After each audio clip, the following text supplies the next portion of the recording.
Mike Sullivan has been fired by the Pittsburgh Penguins, and we talk about why the Rangers should be picking up the phone.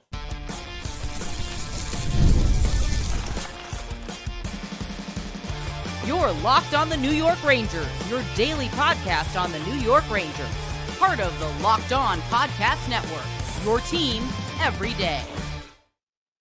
Welcome back, Blue Shirts fans, to episode number 1299 of the Locked On New York Rangers podcast. I'm your host, John Chick. Just want to thank you guys, as always, for making Locked On New York Rangers your first listen every day. We are free and available on all platforms, including YouTube. And today's episode of Locked On New York Rangers is brought to you by Amazon Fire TV Stick 4K. Turn any TV into your Xbox. No console needed. Head to Amazon.com/Fire TV Locked On to learn more. And we are, of course, part of the Locked On Podcast Network, your team every day. So some breaking news this morning that doesn't affect the Rangers at first glance, but when you think about it for a minute, yes, it absolutely does affect the Rangers. And that is the breaking news from earlier today that the Penguins, after 10 years, have parted ways with head coach Mike Sullivan. Sullivan, long rumored to be at or near the top of the Ranger wish list, even during other coaching cycles, after other Ranger coaches have been fired. There's always kind of that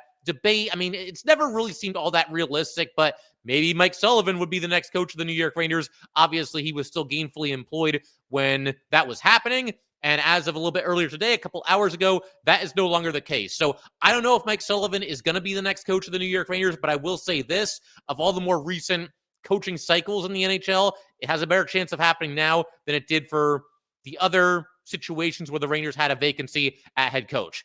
I wasn't convinced this would ever happen because, to begin with, Sullivan obviously did win 2 Stanley Cups with the Pittsburgh Penguins, and that buys you a lot of cachet and a lot of leash and a lot of leeway from upper management. There is a certain amount of loyalty that goes along with that. So that's the first reason. I figured Sullivan would be there. I mean, not forever, but certainly longer than most coaches, which obviously he was. He was there for a full decade, which is an eternity in NHL head coaching years.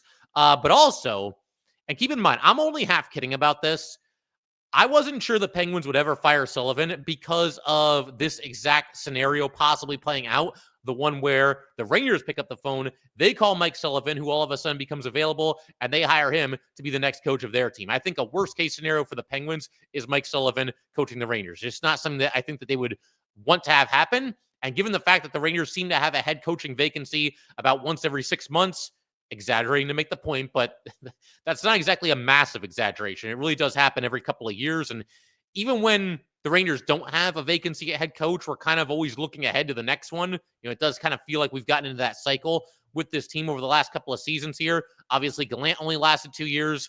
Laviolette only lasted 2 years. If you want to go back a little bit further before that, David Quinn was only 3 years. But honestly, the Penguins would never admit this, but I get the feeling that maybe part of the reason for the delay here, not firing Mike Sullivan immediately after the season ended, was the hope that the Rangers would fire Peter Laviolette first, which they did, but then that the Rangers would also move quickly on their new head coach, hire somebody else, and then the Penguins could fire Mike Sullivan. But I get the feeling the reason why the Penguins didn't want to have that go on for much longer and leave Sullivan twisting in the wind is because they probably just have too much respect for him to do that. But yeah, I mean, I don't think the Penguins want Sullivan going to the Rangers. I think that much is pretty obvious and pretty fair to say at this point. And as far as the Rangers being interested in Sullivan, I think right away he's immediately got to become an option, maybe even one of the front runners or even the front runner to be the next head coach of the New York Rangers.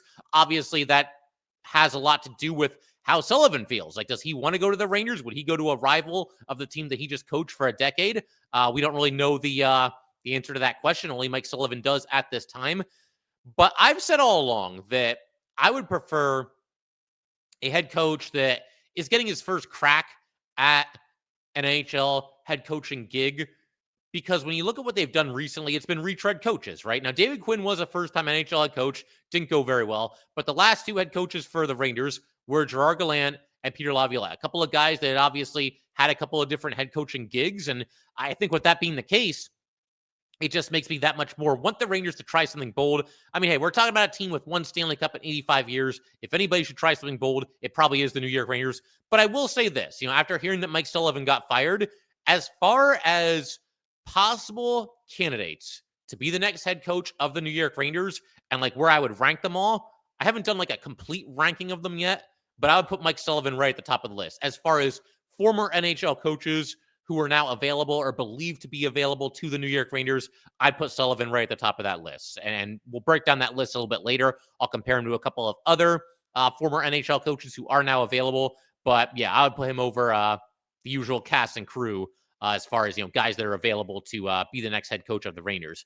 And honestly, I mentioned the term retread coach. That's a term that gets kicked around quite a bit. Teams are, they're going to get another retread coach. They can't do anything bold. They're just looking to bring in another retread, right? Can we really call Mike Sullivan a retread? I mean, he's only coached 2 teams in the NHL. And I don't know what the cutoff is as far as being a retread, but to me, it would be more teams coached than that. It's funny because when I saw that he got fired, obviously I know him as the Penguins coach, as I'm sure all of you do as well. But I was thinking, like, did he coach anywhere in the NHL before that? And I felt like he had, but for the life of me, I couldn't figure out which other team he had coached. As it turns out, it was the Boston Bruins. He got 2 seasons with the Bruins back in the early to mid 2000s, 2 seasons there. And then he actually went 10 years before he was a head coach again, and then took over the Pittsburgh Penguins and won a couple of Stanley Cups there. And we'll dive into greater detail about, what it took for Mike Sullivan to lead the Penguins to those Stanley Cups, and can he pull off the same thing with the New York Rangers? We'll get there a little bit later in today's episode. But as far as like the total track record for Sullivan, again, 2 years with Boston, 10 years with Pittsburgh, and in total, that's 917 regular season games for Mike Sullivan, a record of 479 wins, 311 losses, and 112 overtime losses. So if we combine the losses, it's 479 wins against 423 losses. And believe it or not, he actually does have 15 ties. That would be from his tenure with the Boston Bruins. His first year there, they were actually still doing ties in the NHL. So anybody that's been watching the NHL that long, you have a sense for just how much time has passed since then. But that's his overall record. And then in the playoffs, a grand total of 47 wins and 42 losses in the postseason for Mike Sullivan. One other thing that I got to throw out there, and I mentioned the same thing when the Rangers were hiring Peter Laviolette, a couple off seasons ago. We were looking at all the different, candidates to be the next head coach of the New York Rangers, and obviously Peter Laviolette was one of them. And one thing that I mentioned, both when we were discussing his candidacy, as well as when the Rangers ultimately hired him, was it's going to be weird for a little while, right? Because we're so used to seeing Peter Laviolette as the enemy, as somebody who coaches a team that is a rival of the New York Rangers, whether that's the Islanders, whether that's the Carolina Hurricanes, whether that's the Philadelphia Flyers, whether that's the Washington Capitals. Pretty much every team he coached before the Rangers, other than the Predators, is or was a direct rival of the New York Rangers. And it's the same thing with Sullivan. Now, Sullivan, obviously, it's really just the Penguins. To be completely honest, I don't even remember him coaching the Bruins, so I don't really associate him with the Bruins all that much. To me, though, it really just comes down to the Penguins. But the fact that he's been the boss bench there for a decade, won a couple of Stanley Cups there, knocked the Rangers out of the playoffs a couple of times. Now, to be fair, the Rangers knocked him out of the playoffs a couple of times too. But that will be certainly an adjustment period for all of us. Getting used to the idea of, well, Mike Sullivan, he's on our side now, and we got to get behind him and hopefully support him. And hopefully he can lead the Rangers to some great things. That is if he becomes the next head coach of this team. No guarantees that'll happen, but I think it's an absolute slam dunk that Chris Drury, the Ranger brass, the front office, all these guys are going to be, picking up the phone and at least making the call. I mean, he is a free agent now as far as coaches go. So, I'm sure they'll do their due diligence, and I'd be stunned if the Rangers don't at least, do their homework and give Mike Sullivan an interview, and they might move sooner rather than later. That's entirely possible too. So we'll continue to discuss Mike Sullivan in just a second. We're going to go through the case for Mike Sullivan, also the case against Mike Sullivan. We're actually going to start with the case against Sullivan and discuss, his previous track record and what led to success with the Penguins, all that good stuff coming up in just a second. All right, we just want to take a minute to let everybody know that today's episode of Locked On New York Rangers is brought to you by Gametime. The Stanley Cup playoffs are here, and if you've never been to an NHL playoff game, it is unlike anything else. The intensity, the speed, the energy in the building, it is next level. And thanks to Gametime, getting in the door is easier and much more affordable than ever. Gametime is the fastest way to grab playoff tickets, even for those must-see matchups. Prices actually drop as puck drop gets closer. And with last minute deals, you can save up to 60%. They've got last minute deals. Save up to 60% off buying last minute for sports, concerts, comedy, theater, etc. Their all-in pricing shows the total cost up front with none of those annoying surprise fees at checkout. The app even shows you panoramic seat views so you know exactly what you're getting before you buy. Take the guesswork out of buying tickets with Gametime. Download the Gametime app, create an account, and use code LOCKEDONNHL for $20 off your first purchase. Terms apply. Again, that's code LOCKEDONNHL for $20 off. Download the Gametime app today. Last minute tickets, lowest price, guaranteed. All right, let's go keep everything rolling here on Locked On New York Rangers. Huge shout out to the everydayers, as always, for supporting this podcast, throughout the entire season, the offseason, pretty much everything. You guys have really stuck around here in the first few episodes of the offseason, and can't thank you enough for that.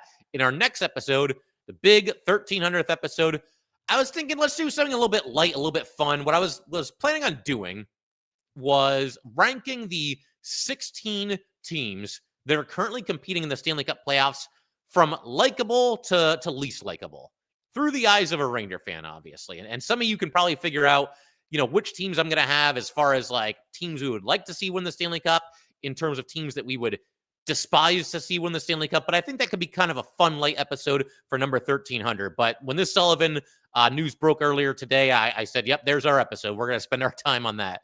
So let's go ahead and get into first the case against Mike Sullivan, and then toward the end of the episode, we'll do the case for Sullivan, and I'll have a little bit of a verdict at the very end. Case against Mike Sullivan. To be honest, it hasn't really gone that well for Mike Sullivan in Pittsburgh since the 2 Stanley Cups. Now, those 2 Stanley Cups, you can never take them away. It's an unbelievable accomplishment. Every coach that leads his team there, no matter what the roster looks like, what kind of players he has, what kind of players he doesn't have, that's a tremendous accomplishment. And the fact that he did it in back-to-back seasons, even more so. And to be fair here, because we're going to talk about his track record after the 2 Stanley Cups wins, because it's really not all that pretty with Pittsburgh. To be completely fair, though, like I said, there's really nowhere to go but down after you win 2 straight Stanley Cups, right? I mean, you can't just keep winning cup after cup after cup. I know back in the day you would have, some dynasties, obviously the Oilers, the Islanders of the early 80s there. But, for the most part, and I think today more so than ever, it's very difficult to repeat as champions, much less win like 3, 4, 5 in a row. That just happens very, very rarely. So there's that to consider. But the bottom line, look, Sullivan, like we were saying earlier, spent 10 seasons as the Penguins head coach, right? So you do get the first 2 Stanley Cups in his first 2 seasons there. After that, though, after those first 2 years, take a guess, come up with a number in your head. How many playoff series did the Penguins win after those first 2 Stanley Cup years? Now, you got 8 more seasons with Mike Sullivan as the head coach of the Penguins. Take a guess, all those years combined, how many playoff series did the Penguins win? 1. 1 playoff series win in 8 years after that. And again, nobody can take away the cups. We know that. But that's not exactly a team that's coming up clutch. That's not a team that is at its best when it needs to be at its best. I was honestly kind of stunned by this stat when I looked it up. I wish I was more aware of it, before today, because obviously, Sullivan gets fired, and okay, let's look at this from every angle and all that good stuff. And I'm looking up his track record, and I'm going through all the years, and I'm seeing they've won 1 playoff series in the 8 years that followed the back-to-back Stanley Cup wins. And that 1 playoff series win, that was the year after the second Stanley Cup win that they had under Sullivan. So in the last 7 years combined, 0 playoff series wins for Mike Sullivan and the Pittsburgh Penguins. Like I said, I wish I knew about that earlier, because that's actually pretty funny. We could have been laughing even more at the Penguins' misfortune. Now, hey, to be fair, they came close to winning a playoff series a few years ago, but the Rangers were down 3-1, and they weren't going to back down. They weren't going to die, and they came firing back and sent the Penguins on their way. And that, by the way, is the last time the Penguins made the playoffs. So we have that to laugh about as well. But, bottom line, in all seriousness here, that is a strike against Sullivan. I mean, you're there 8 years, 1 playoff series win with some of the high-end talent that they've had. That's not good. And that kind of leads me into the next point that I want to make against Mike Sullivan. What I just said, Sullivan not getting the most out of some pretty elite talent. When Pittsburgh won its last playoff series, Sidney Crosby was 30 years old. 30 years old, Sidney Crosby. And it's not like he's fallen off of a cliff in recent years. He just had a 91-point season. In the seasons that have followed the back-to-back Stanley Cup wins for Pittsburgh, Crosby has I lost the number here, but the bottom line, Crosby has been an elite player, obviously, in the seasons that have followed the back-to-back Stanley Cup wins. So you've got Crosby, you've also got Malkin, you've got Letang, and they've been elite players since then as well. And they haven't really been able to accomplish much of anything, which again, as a Ranger fan, is kind of funny. But as far as us evaluating Sullivan, we got to be honest here. I mean, they basically, the Penguins and Sullivan and whoever else you want to blame for this, the general managers that have come and gone, obviously it's Dubas now, but they've basically wasted the early 30s of Sidney Crosby, the mid 30s of Sidney Crosby, and they're in the process of wasting the late 30s of Sidney Crosby. The last time the Penguins won a playoff series, again, Crosby was 30, Malkin was 31, Letang was 30. Crosby will be 38 before next season starts. Malkin will be 39 before next season starts. Letang is now 38, and he'll be also 38 when next season starts. But that's a lot of years that have gone by with a grand total of, one playoff series win. That's obviously not good. So that's something to consider, that his teams, and again, the Stanley Cups are the Stanley Cups. Tremendously impressive, no doubt about it, but they've done nothing in the playoffs since then. They didn't even win a series in the bubble playoffs. I wanted to mention that specifically. The Penguins in the bubble playoffs, again, they let 12 teams into the playoffs in the Eastern Conference, 12 teams in the Western Conference, and the Penguins were the 5 seed. They were playing the 12-seeded Montreal Canadiens, who were far below 500 that season, and the Canadiens bounced them out of the playoffs in 4 games. It was a best of 5, but they beat them 3-1 and sent the Penguins on their way. Another reason I can say, as far as like a reason against Sullivan, if they were to hire Mike Sullivan, it would feel, once again, very much like another play-it-safe hire for the New York Rangers. The Rangers have had 2 of those in a row. We talked about that a little bit earlier in today's show, but you had Gerard Gallant, you had Peter Laviolette. Those are the last 2 head coaches of the New York Rangers. And what those 2 have in common is they were very much the play-it-safe picks. They were the easy-to-justify picks that the Rangers made to be their next head coach over the last 2 head coaching vacancies for this team. With Gallant, obviously, he had just taken Vegas to the Stanley Cup Finals a few years before that when they were an expansion team. People felt like he got a bad deal in Florida, also a bad deal in Vegas, and I would still argue that probably is the case. But he was the guy that was just sort of the best option, and the Rangers just went with it. And it felt like him and Drury were never really in lockstep. We're never really on the same page. And then Peter Laviolette a couple of years ago, again, very, very easy to justify the hiring, right? He had won a Stanley Cup with the Canes. He had taken 2 other teams to the finals, the Flyers as well as the Predators. So again, very justifiable. And that's not to say that either were terrible neither were terrible decisions to hire either one of those coaches. But it was also obnoxiously safe in both instances. And this would be the same thing. Now, Mike Sullivan, I would probably feel better about him than either of the other 2 that I just mentioned, simply because he has won 2 Stanley Cups. But there are a couple of things that, you could make a case against Sullivan as well, a couple of which I already mentioned, the lack of playoff success in recent seasons. But I've kind of gotten to the point, and I think a lot of you are right there with me, where I'm looking for the Rangers to try something bold, to do something different, to go against the grain a little bit. I'm interested in somebody becoming a first-time NHL head coach with the New York Rangers next year. That's my preference. It has to be somebody that can relate to and develop young players, because that's been an issue for the Rangers for a long time. Is Sullivan that guy? I'm not really sure that he is.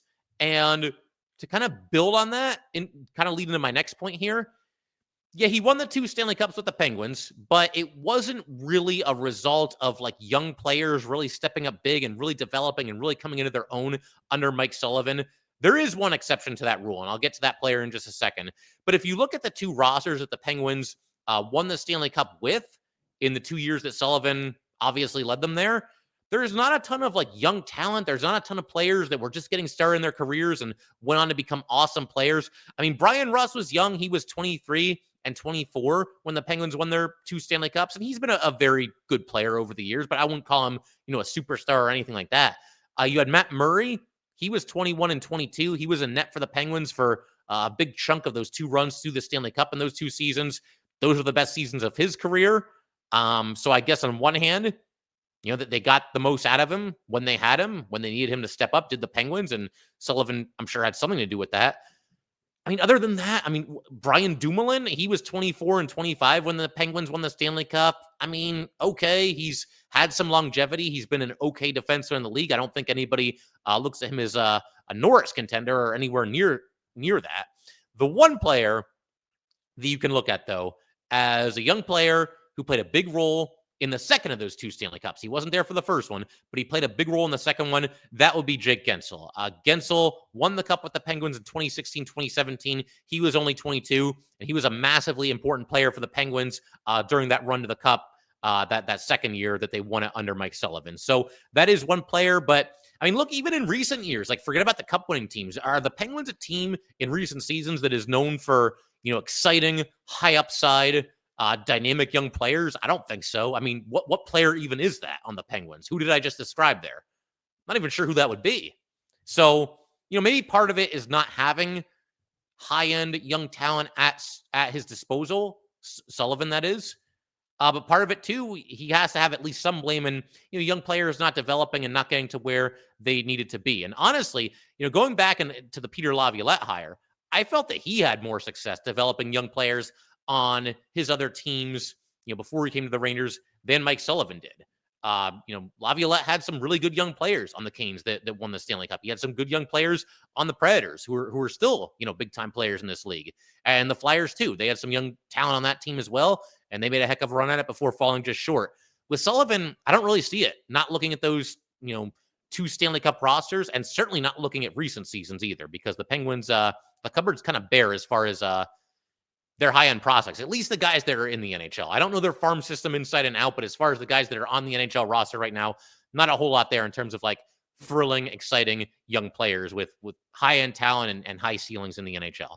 But in just a minute, we're going to turn the page. We're going to talk about some of the reasons why the Rangers, I'm sure they're going to at least consider it, but why they might want to have Mike Sullivan at or near the top of their wish list. There are some things certainly to like about Mike Sullivan as well, and we will get to that in just a second. All right, we just want to take a minute to let everybody know that today's episode of Locked On New York Rangers is brought to you by FanDuel. The NBA playoffs are almost here, and FanDuel is giving new customers an incredible way to get in on the action. Right now, when you join FanDuel and place your first $5 bet, you will get $250 in bonus bets if your bet wins. FanDuel makes betting easy, whether it's picking your favorite team or diving into those player props. From three-pointers to steals and assists, FanDuel has so many ways to bet your favorite player props. Plus, after the game tips off, you can even combine live prop bets into a same-game parlay for a chance to win big. Do not miss out. Head over to FanDuel.com and claim your $250 in bonus bets today. All right, let's go and wrap up today's episode by talking a little bit about the case for Mike Sullivan. There's a lot to like here as well. We're going to be as fair as we possibly can here and give Sullivan a fair trial. To begin with, the demeanor. The overall just demeanor that you see on the bench. This is somebody that expects a lot out of his players. It's somebody that demands a lot out of his players. He's certainly fiery on the bench. I'm sure it's the same way, and maybe even more so behind the scenes.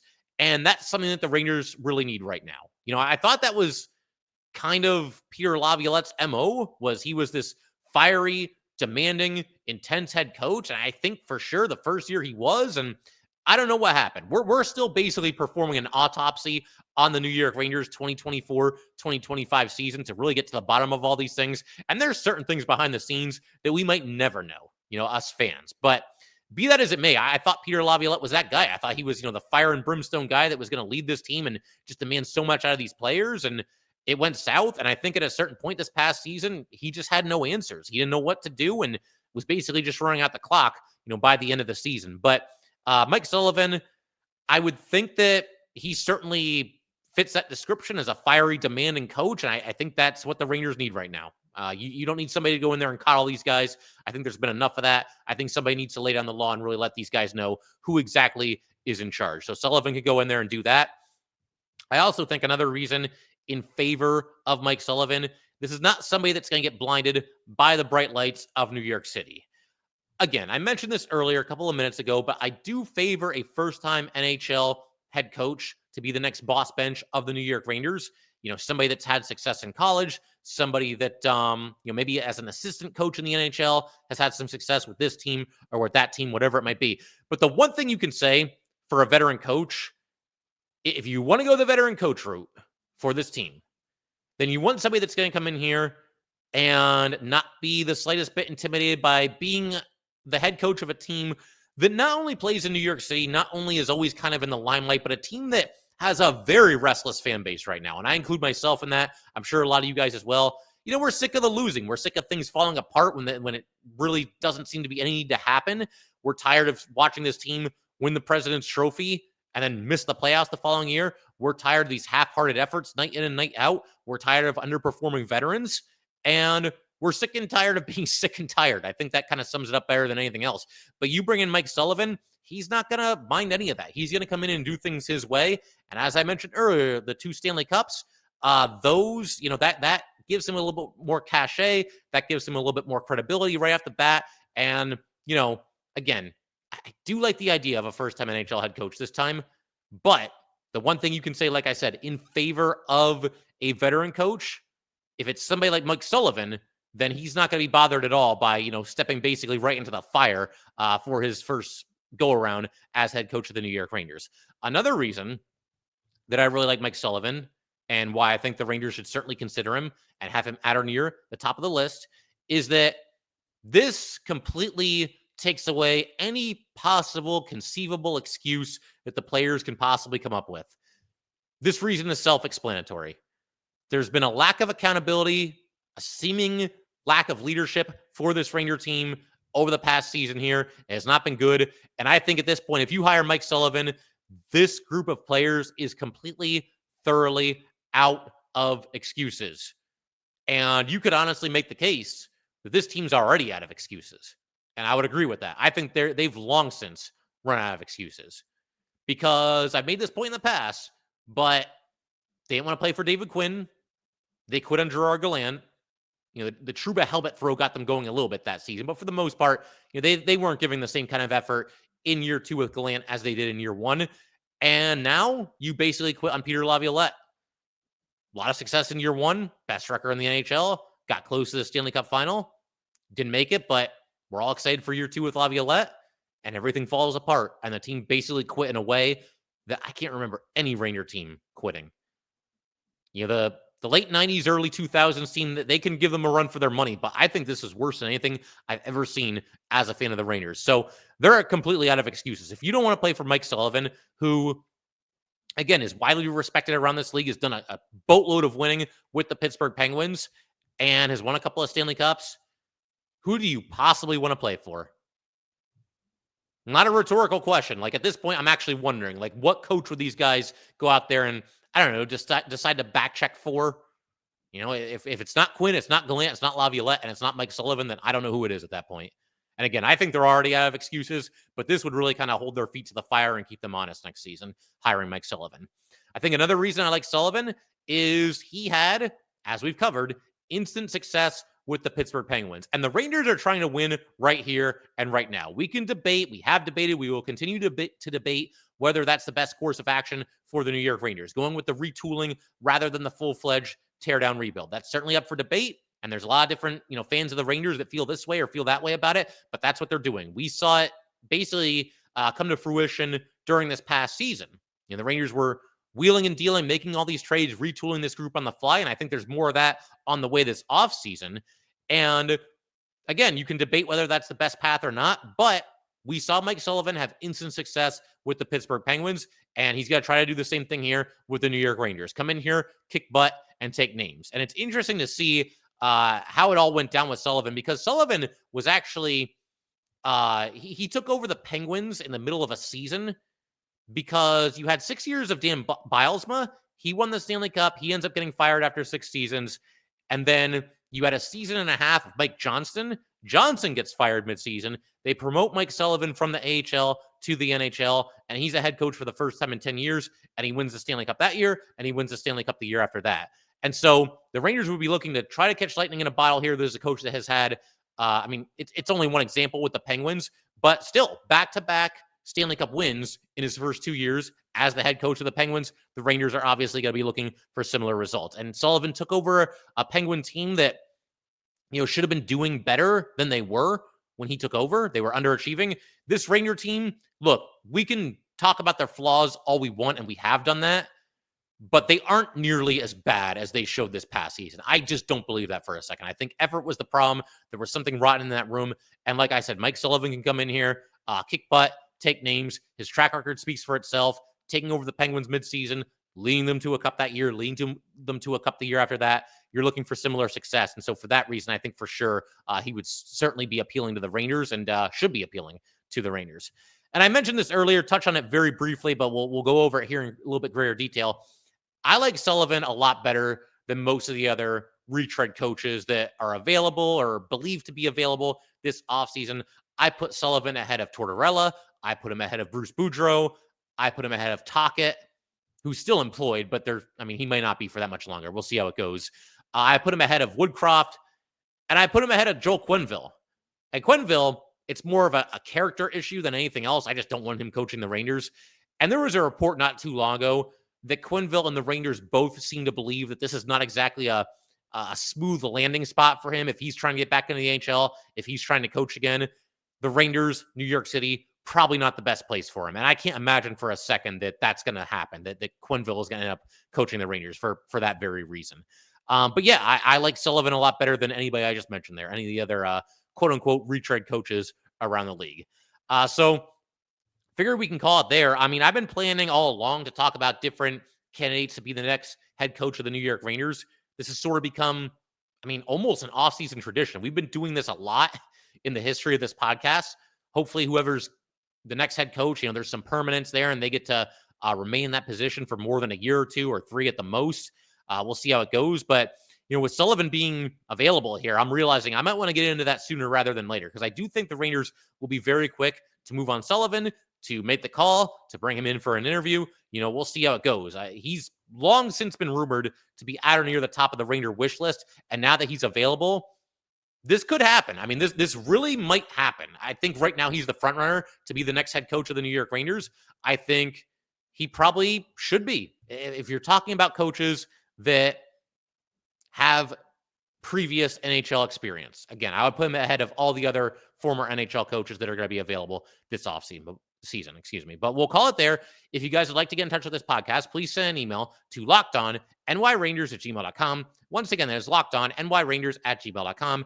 Definitely give us a follow on Twitter as well, @jchick17. Once again, that is @jchik17. And definitely subscribe to the Locked On New York Rangers YouTube channel. Thanks again, guys. I will see you next time.